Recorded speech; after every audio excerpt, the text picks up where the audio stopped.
Sobat Gakum, senang banget nih hari ini kita ketemu lagi di acara Gakum Podcast bersama saya, Citra. Nah, hari ini seperti yang udah Citra janjiin di episode-episode sebelumnya bahwa kita nih Gakum Podcast akan melakukan wawancara dengan bintang tamu yang gak kalah keren di setiap episodenya. Teman-teman, gak usah berlama-lama, langsung aja kita sambut dua bintang tamu yang spesial nih. Ada dua Sri Kandi hebat. Kita syuting dulu dong, di shoot dulu dong. Dua Sri Kandi hebat, ada Mbak Nidia Opinta dan Mbak Resti Rambuana. Ya, tepuk tangan dong. Apa kabar Mbak Nidia dan Mbak Resti? Alhamdulillah baik Mbak Citra. Aduh, gimana rasanya pertama kali podcast di sini? Yang pertama, ini pengalaman pertama ya. Iya. Tentunya senang banget gitu kan dapat undangan untuk hadir di podcast Gakum ini gitu kan. Itu sih Mbak.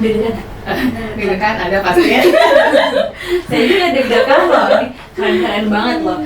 Nah teman-teman, pengarus utama Engender itu KLHK tahun 2019 mendapatkan award nih, yaitu namanya adalah Asia Environmental Enforcement Award yang diberikan oleh United Nations Environment Program, di mana penghargaan ini merupakan pengakuan kepada Dijen Gakum yang telah berkomitmen menerapkan pengarus utama Engender dalam setiap bidang kerjanya. Nah, ini dia contohnya, yaitu ada Kak Nidia, kita panggil Kak aja lah ya, karena masih muda kan ya. Siap. Kak Nidia dan Kak Resti nih, kenalan dulu. Kak Nidia, kalau Kak Nidia ini dari mana? Saya dari Taman Nasional Gunung Gede Pangrango, tapi sebelum bertugas di Taman Nasional Gunung Gede Pangrango, saya di Taman Nasional Bromo Tengger Semeru. Wih, keren. Ini buat pecinta-pecinta alam nih, dua kakak-kakak hebat ini menguasai daerah-daerah itu. Nah, kalau Kak Resti sendiri dari mana? Nama saya Resti Rambuana, panggilnya Rambuana. Oh, Kak Rambuana, kayak lagunya Iwan Fals ya? Iya, benar. Saya dari Taman Nasional Taman Nasional Matalawa. Oh, Matalawa di mana Kak? Itu ada di Pulau Sumba di NTT. Oh, Pulau Sumba di NTT ya. Teman-teman, ada dua narasumber kita, satu dari Gunung Gede Pangrango dan satu lagi ada dari Matalawa, Sumba, Nusa Tenggara Timur. Jadi kontras nih, satunya di gunung, satunya di laut gitu ya, dekat laut. Oh, Di gimana? gunung juga. Oh ya, di gunung juga Jadi ada dua-duanya. Tapi maksudnya daerah Sumba tuh kan memang banyak laut ya kan, dekat Iya, situ benar. kan. Nah, Iya. oke. Emang eksotik di sana kan. Iya, benar. Keren banget. Oke, sebelumnya nih kita mau ngobrol-ngobrol dulu ke Kak Nidia sama Kak Rambu ya panggilannya. Kalau dulu sih backgroundnya tuh apa sih? Kok mau daftar? Oh, tunggu dulu. Ini kok ada nih? Apa sih ini? Ini apa namanya? Ini pangkat Mbak. Pangkat. Tulisannya Polhut. Polhut apa tuh Polhut? Polhut itu singkatan dari Polisi Kehutanan. Polisi Kehutanan. Oke teman-teman, polisi nggak cuma polisi yang di kantor polisi, jadi teman-teman kita yang di hutan itu ada juga yang jaga, yaitu teman-teman dari Polhut. Nah, Polhut sendiri itu apa sih tugas dan fungsinya secara garis besarnya? Mungkin boleh Kak Nidia jelasin dulu. Oke, kalau berdasarkan Permen HUT ya, 75 2014 tahun 2014 itu di situ dijelaskan di pasal 4 ayat 1 bahwa tugas dan fungsi pokok polisi kehutanan yang pertama itu dia pastinya melindungi, melakukan perlindungan dan pengamanan kawasan, hasil hutan, tumbuhan dan satwa liar. Terus yang kedua itu mempertahankan dan menjaga hak-hak negara, hak-hak masyarakat, hak-hak perorangan atas kawasan tersebut gitu. Oke. Nah, kalau waktu pas awal daftar di Polhut, waktu itu sempat kepikiran nggak sih emang dari dulu memang pengen jadi Polhut atau udah tahu nih Polhut tuh kerjanya apa, tusinya apa, jadi waktu pas mau daftar tuh kayaknya seru nih di Polhut nih, jagain di hutan, banyak satwa dan lain sebagainya. Gimana tuh pengalamannya kalau dari Mbak Rambu sendiri? Kalau saya sendiri awalnya saya tidak pernah tahu menjadi Polhut itu seperti apa. Tapi ketika saya sudah istilahnya ditakdirkan menjadi Polhut, ternyata membanggakan menurut saya karena kita ditugaskan di hutan dan bertugas menjaga alam, dan kita harus menjadi Polhut yang menjadi orang yang pemberani untuk menjaga kawasan, dan dia berbeda dibanding yang orang lain, pekerjaan orang lain, dan itu Benar. menjadi hal yang tabu mungkin bagi orang lain, tapi ketika sudah menjadi polhut saya bangga menjadi polhut. Iya, benar-benar. Karena mungkin belum beberapa banyak yang belum tahu ya tentang polhut itu apa, bahwa emang polhut tuh keren banget loh ya, karena nggak semua, apalagi perempuan nih, perempuan masuk di hutan ya kan, melakukan banyak operasi ya, nanti kita tanya-tanya lebih lanjut.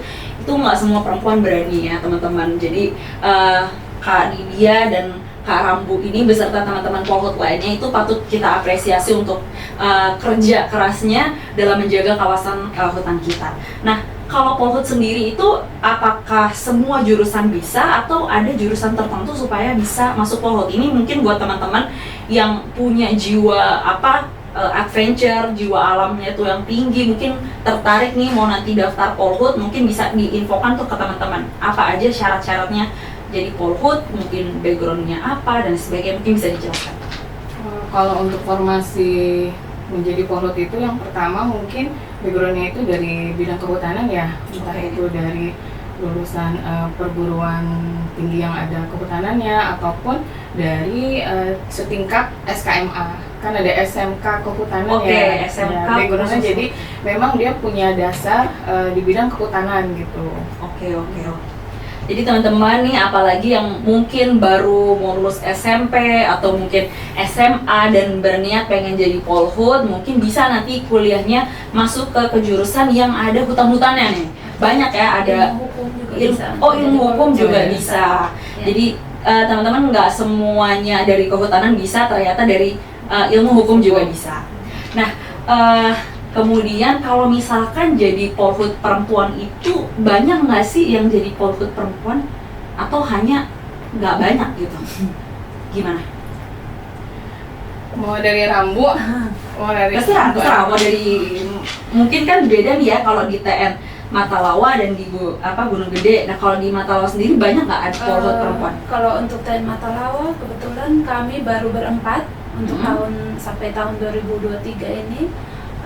Pertama kali ya itu ini yang saya penempatan tahun 2009 dan dari sekian polhut ada 22 polhutnya yang laki-laki, 22 dan cuma 4 yang perempuan. Jadi tidak terlalu banyak sebenarnya polhut. Oke. Kalau dari Kak Nidia sendiri? Kalau di Taman Nasional Gunung Gede Pangrango itu kita ada 8 polhut wanita yang tersebar di beberapa wilayah. Di bidang Bogor ada, di bidang Cianjur juga ada, dan di bidang Sukabumi juga ada. Oh, jadi nggak hanya di Taman Nasional ya penempatannya itu disebar gitu ya? Jadi di Taman Nasional itu kan dia ada 3 bidang, Mbak. Oke. Ya, ada bidang wilayah 1 Cianjur, ada bidang wilayah 2 Sukabumi, dan bidang wilayah 3 Bogor. Nah, itu penempatannya ada yang di kantor seksi, ada juga yang di kantor resort.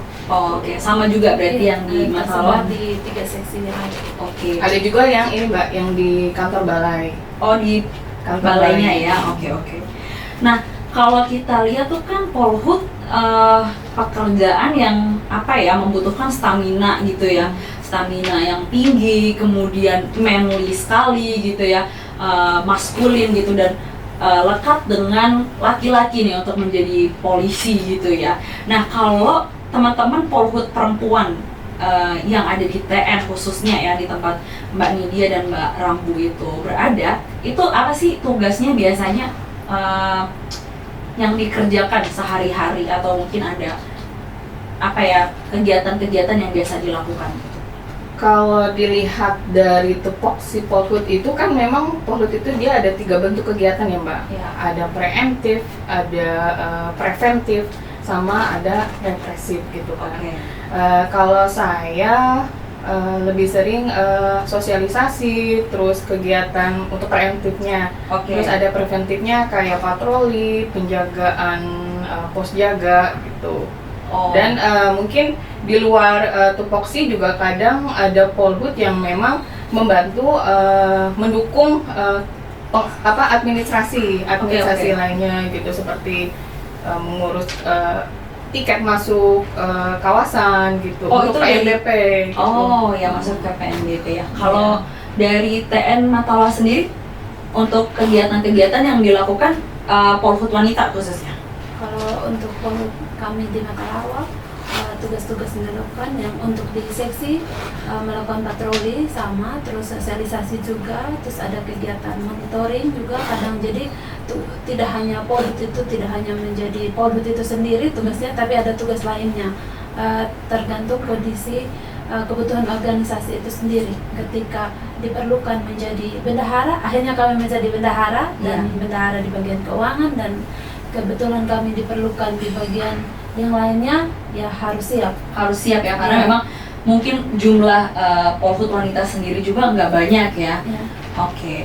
Nah, kalau misalkan tadi kan Mbak Nidia cerita tentang preventif ya, dimana di situ ada sosialisasi gitu ya.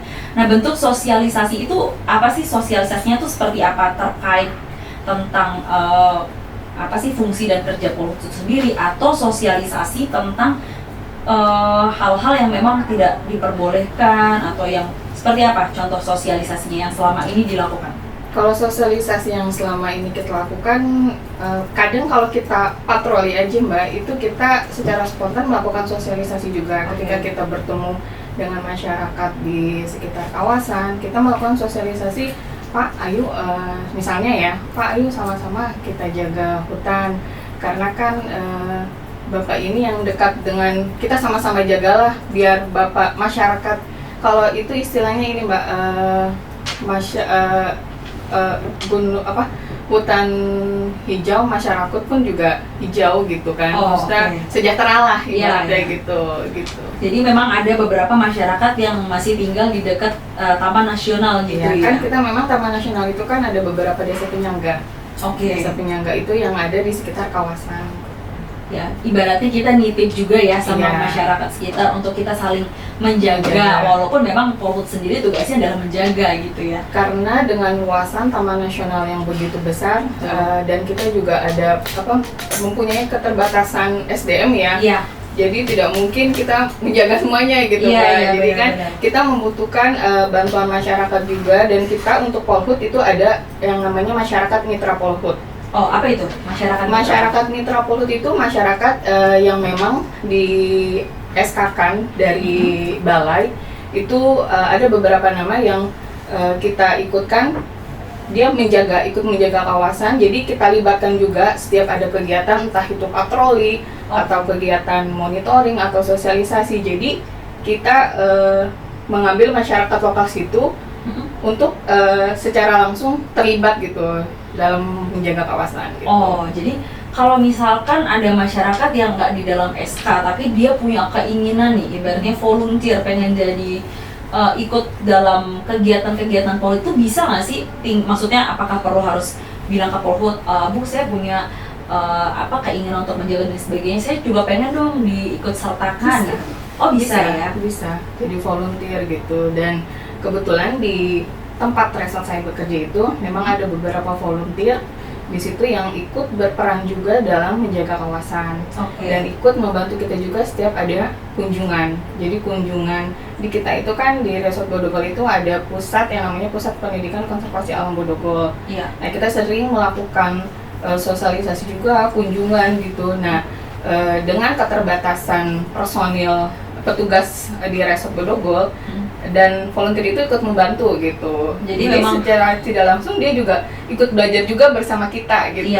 Ada asas manfaat ya, maksudnya dari kita juga terbantu dan merekanya juga mendapatkan pengetahuan ya tentang untuk menjaga lingkungan. Nah, kalau dari TN Matalawa sendiri, sosialisasinya juga apakah sama seperti mirip dengan Gede Pangrango, ataukah karena kan mungkin di setiap Taman Nasional punya kekhasan masing-masing ya.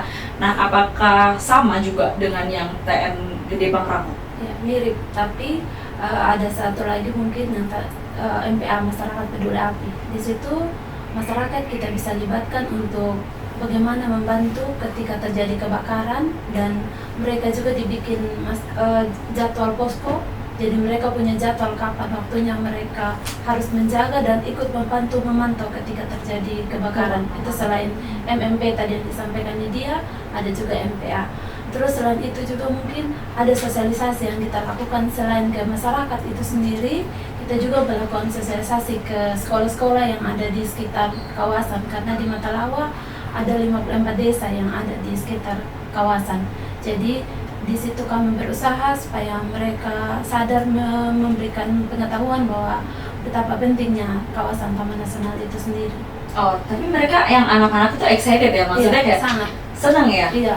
Oh. Karena mereka baru tahu selama ini karena penggunaan ketapel menjadi hal yang biasa contohnya, terus tiba-tiba dikasih tahu bahwa itu ternyata salah.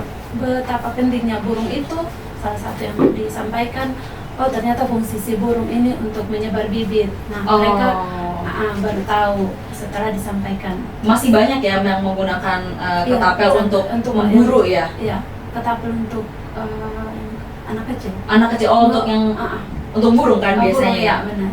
Ya, berarti udah ada hal-hal signifikan nggak sih dari kegiatan sosialisasi itu? Misalkan kan tadi contohnya yang masyarakat api, apakah ketika setelah ada pembakaran contohnya, masyarakat itu memang ikut membantu kah? Atau apa kemudian jadi lebih cepat kah pemadaman apinya? Benar. Jadi apalagi kalau kejadiannya pada saat Sabtu Minggu, kadang-kadang karena penempatannya di resort dan kembali ke kota untuk ketemu keluarga, bukan jadwalnya, tapi tiba-tiba harus mendengar ada kebakaran, ya otomatis hal yang pertama kan masyarakat yang ada di tempat itu sendiri, di desa itu, mereka yang pertama dan akhirnya melaporkan dan kemudian bersama petugas sama-sama untuk memadamkan. Ya, jadi lebih cepat dengan adanya bantuan masyarakat. Jadi kita tidak bisa terlepas kalau kita saja petugas yang menjaga dengan luasan kawasan Matalawa yang begitu luas dan jumlah pegawainya sedikit ya. Benar, memang kita ini pemerintah memang nggak bisa berdiri sendiri ya. Tentu kita butuh sekali dukungan dari masyarakat, butuh masukan, dan butuh tadi yang seperti dikatakan oleh Kak Nindya, seperti ada volunteer ya, seperti itu. Kita butuh sekali orang-orang yang memang punya awareness terhadap lingkungan, seperti itu. Nah, kalau misalkan tadi kan disebutin nih ada kegiatan operasi gitu ya. Apa sih kegiatan operasi itu kayak gimana sih? Gambarannya kayak gimana? Terserah dari siapa dulu, boleh Kak Nindya dulu, boleh dari Kak Rambu, mungkin dari Kak Rambu dulu deh. Kalau kegiatan operasi, contohnya misalnya ada penembangan dan kami bersama Polsek, Koramil atau KPH yang ada di wilayah itu, di tempat terjadinya kejadian, dan bersama-sama untuk sama-sama melakukan operasi, mengamati melakukan patroli di dalamnya, dan misal ditemukan tebangan dan akhirnya karena tupoksinya hanya sebatas melakukan penyelidikan, akhirnya ke Polres, disampaikan ke Polres. Ditindaklanjuti ya. Oke. Jadi memang bekerja sama dengan institusi-institusi yang lainnya. Nah, kalau dari Matalawa sendiri udah pernah ada operasi apa aja nih? Apakah memang hanya terkait kayak tadi kan misalkan pohon ya, penebangan dan sebagainya, apakah termasuk satwa dan sebagainya itu juga ada operasinya?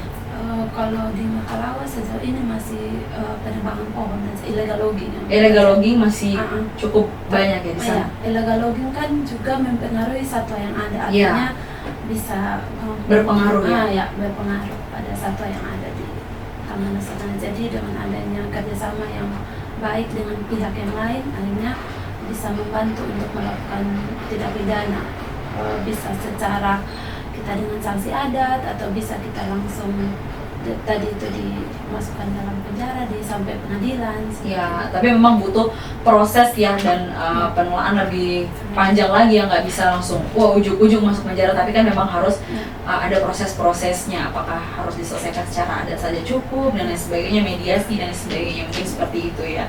Dan memang tentunya teman-teman dari setiap aktivitas kita yang melanggar ketentuan, apalagi di dalam hutan, walaupun katanya hutan itu luas ya, tetap aja tenang aja, ada Polres di sini yang bakal tetap akan menangkap teman-teman kalau teman-teman melakukan tindakan yang nggak benar gitu loh. Jadi di sini KLHK dengan berbagai sumber daya manusia yang ada di resort maupun yang ada di balai maupun di manapun lah tempatnya, kita siap untuk menjaga lingkungan.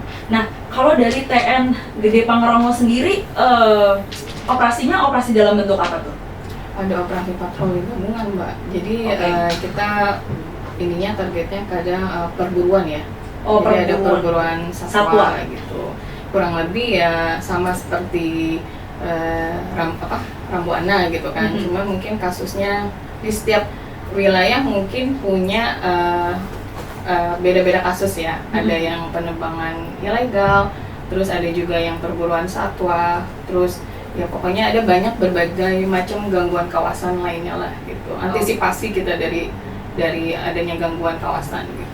Kalau satwa di Gede Pangrango ada nggak sih satwa khusus gitu yang misalkan cuman ada di Gede Pangrango nih? Jadi Gede Pangrango itu kan punya 3 satwa prioritas, Mbak. Apa aja? Yang pertama itu elang Jawa. Elang Jawa, Ya, yang kedua itu macan tutul, dan yang ketiga itu owa Jawa. Owa Jawa. Owa Jawa. Udah pernah ketemu semua tuh Mbak Nidia?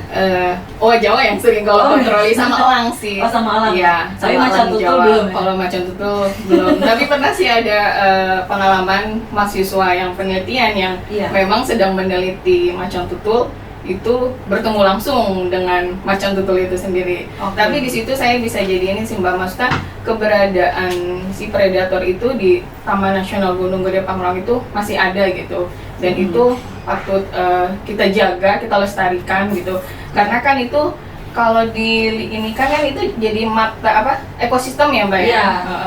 Rantai makanan kan ya, ya. rantai makanan dia Dan, gitu. dan termasuk dilindungi ya? Iya, dilindungi itu. Betul. Oke. Nah, kalau bekerja selama ini kan tadi ada sosialisasi, kemudian ada operasi gitu kan. Ada nggak sih tantangan-tantangan dari khususnya ya Polhut perempuan gitu ya dalam setiap kegiatan itu gitu? Mungkin ada mediasi yang alot, atau mungkin pada saat itu ada apa sih yang nggak bisa diselesaikan gitu, dan harus memang butuh effort yang lebih lah gitu sebagai perempuan. Gimana menurut Mbak Nidia? Kalau tantangan aku secara pribadi itu, yang pertama itu kita kan menghadapi masyarakat. Iya. Dengan berbagai jenis karakteristik yang mereka punya, kita harus bisa gimana nih cara menghadapi masyarakat yang satu dengan masyarakat yang lainnya gitu kan. Karena apabila kita salah sedikit melangkah saja, itu dapat membahayakan kita juga gitu sebagai Polhut gitu kan. Jadi ya itu. Terus yang kedua itu tantangannya mungkin cuaca ya Mbak, ketika kita sedang patroli medan gitu kan, yang jalurnya medannya itu naik turun lembah bukit gitu kan, dan kita itu di situ kita harus punya tenaga untuk bisa melalui itu semua gitu kan, dengan melakukan patroli, terus pengawasan di sekitar kawasan, ya itu sih tantangannya gitu. Terus yang ketiga itu mungkin kita sebagai wanita juga, kita juga kan punya keluarga, peranan kita sebagai ibu sebagai istri gitu kan. Tapi di situ kita harus bisa bersikap profesional, membagi peran lah antara pekerjaan kita juga, terus peranan kita di rumah sebagai istri dan ibu. Itu sih mungkin. Oke. Kalau dari Mbak Rambu sendiri, tantangannya apa? Tantangan saya pertama dari diri saya sendiri dulu, karena dengan kondisi Matalawa yang medannya terjal, kadang tidak ada sinyal, jadi untuk berkomunikasi agak sulit, dan kita berada di hutan sendiri dengan teman-teman Polhut, kadang-kadang itu hal yang sangat menakutkan, tapi bukan menakutkan dalam artian yang ini, artinya wah bagaimana kalau teman-teman ini apa-apain, contohnya seperti itu. Tapi syukurnya selama ini, selama menjadi Polhut ya, kami pun sebagai perempuan tetap dijaga dengan baik, tidak ada perlakuan yang seperti apa. Terus jadi harus menunjukkan ke teman-teman juga ketika melakukan patroli itu bahwa kita juga kuat, kita bisa. Jadi bukan hanya Polhut yang laki-laki saja yang ikut patroli, kami juga ikut dengan medan yang sulit.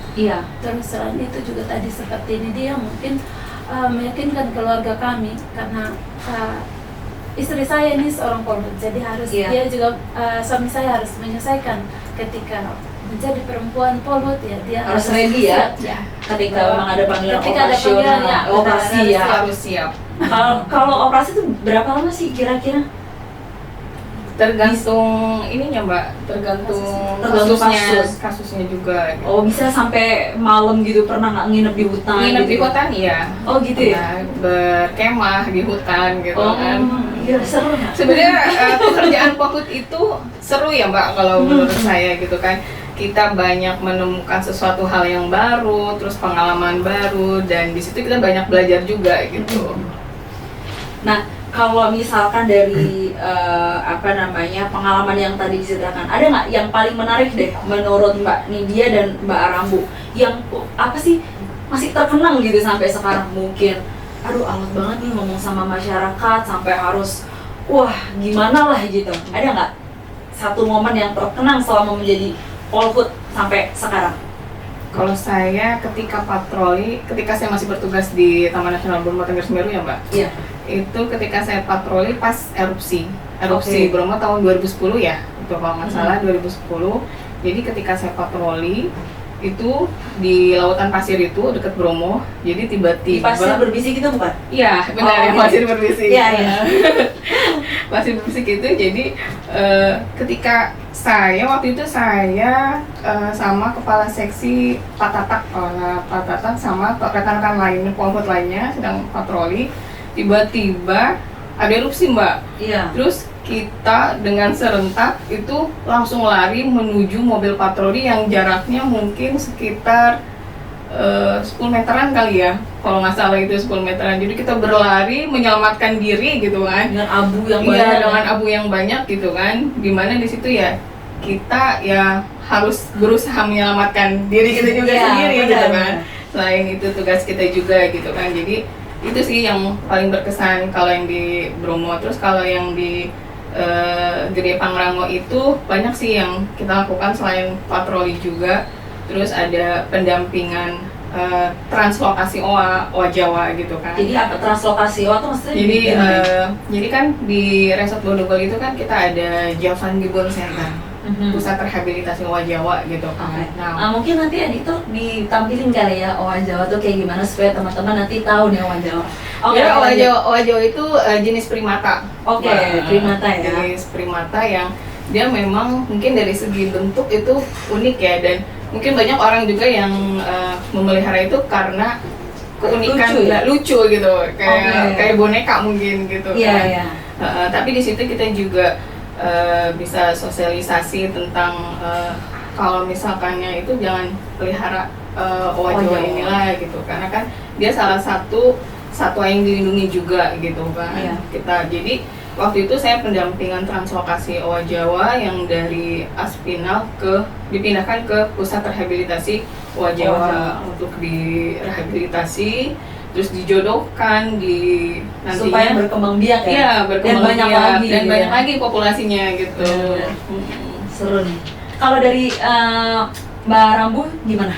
Untuk di pengalamannya nih selama menjadi POHUT, sebelumnya pernah di POHUT di TN yang lain atau baru di sini? Di Matarawa semenjak saya ditempatkan. Oh, berarti dari awal di Matarawa ya? Sama sebelumnya saya di seksi pada saat itu 2009 itu saya di seksi, kemudian 2015 saya dipindahkan di kantor balai. Oh.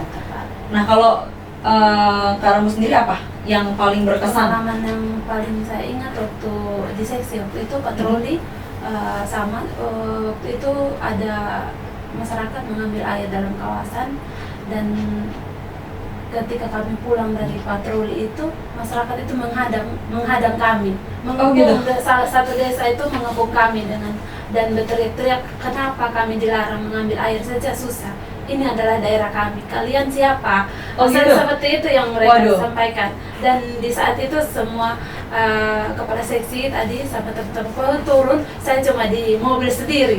Nah, mereka cuma bilang, Rambu diam di mobil, jangan turun. Oh gitu. Itu saja pesannya. Terus mereka turun, berusaha komunikasi dengan baik, dan akhirnya mereka tidak jadi menyerang seperti yang mereka inginkan. Oh, oke. Berarti sempat kayak hampir-hampir bentrok gitu ya, tapi bentrok, kemudian dari POHUT sendiri berusaha untuk menengahi dan mengkomunikasikan terkait seperti hal-hal tadi itu ya, SOP-nya seperti apa, karena ini ada izinnya nih kalau mau ngambil di sini gitu ya. Betul. yang oke banget nih di spot-spotnya ini tuh kayak bagus, terus khasnya tuh di sini misalkan Dua jenis burung ini ada kakatua jambu jingga hanya ada di Sumba dan julang Sumba.